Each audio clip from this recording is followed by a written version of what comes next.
Can a person lose everything and still remain themselves?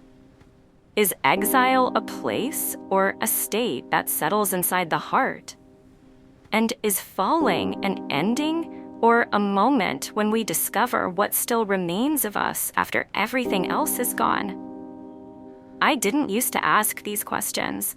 I was living, working, planning, believing that life was a straight line, step after step, effort rewarded with stability, work leading to security.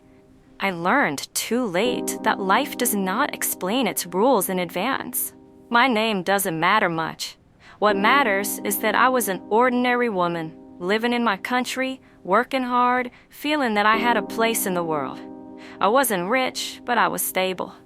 I woke up every morning knowing why I left the house and why I came back tired at night.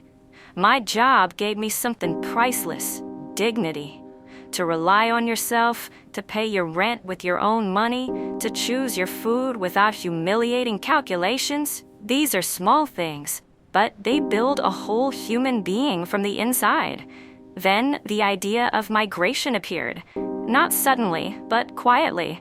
They said, there are more opportunities there, a better future, a wider life. I believed them, not out of greed, but because I was tired of going in circles. I left my country thinking I was closing one door to open another.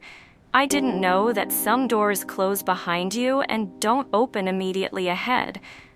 In the new country, everything was clean, organized, silent, but inside me was complete chaos. At first, I held myself together. I told myself, this is temporary. I looked for work, smiled in interviews, rewrote my resume dozens of times. Then the rejection started. Short, cold, identical messages. We regret to inform you that we have selected another candidate. Little by little, the money ran out. Then the options. Then the words.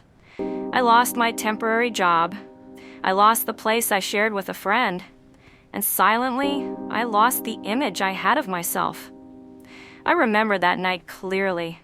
I was sitting in a small room, streetlights slipping through a narrow window, my phone in my hand with no notifications. For the first time, I understood. Rock bottom is not a single dramatic event. It is a quiet accumulation. It is the shame of calling anyone, the fear of asking, the long silence when your mother asks, "How are you?" and you answer, "I'm fine," while you are not fine at all. I walked the streets feeling as if everyone knew, as if my failure was written on my face. I avoided mirrors because I no longer recognized the woman looking back at me. I didn't cry much. I was too tired to cry. When exhaustion reaches its peak, it turns into emptiness. Long days without purpose, waking up late, making coffee slowly, sitting and staring at the wall. Not dramatic sadness, just a heavy numbness. The inner turning point. The turning point was not a big decision. I didn't wake up one day suddenly strong. It was something very small, a simple daily habit. I started waking up at a fixed hour, no matter how I felt. I made my bed, I washed my face, and I went out for a half-hour walk. No music, no phone. I walked and thought, not about solutions, but about myself. For the first time, I asked honestly, who am I? Away from my job, away from money, away from other people's expectations. The answer wasn't clear, but asking the question itself gave me back a sense of control.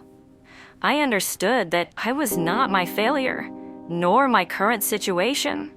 I was simply a human being going through a difficult phase. I tried again, not with excitement, but with realism. I applied for jobs below what I once aimed for. I volunteered in places that paid nothing, but taught me something. I learned the language more deeply, patiently, with many mistakes. I was rejected many times, but rejection no longer broke me the way it did at first. It became part of the road, not a final judgment.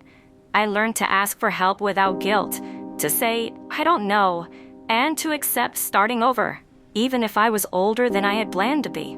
Success was not a big job. It was one phone call. They said, we need you for 2 weeks only. Simple pay, long hours.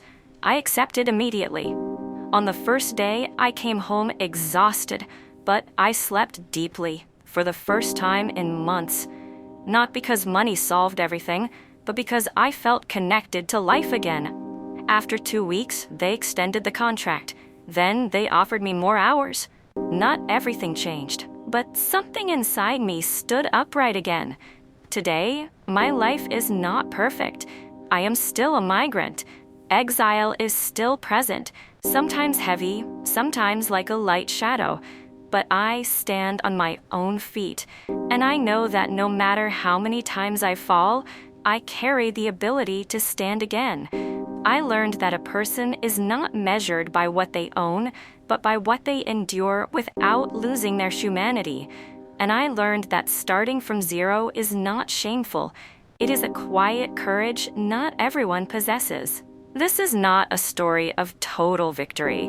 It is simply the story of a woman who did not disappear, even after losing everything.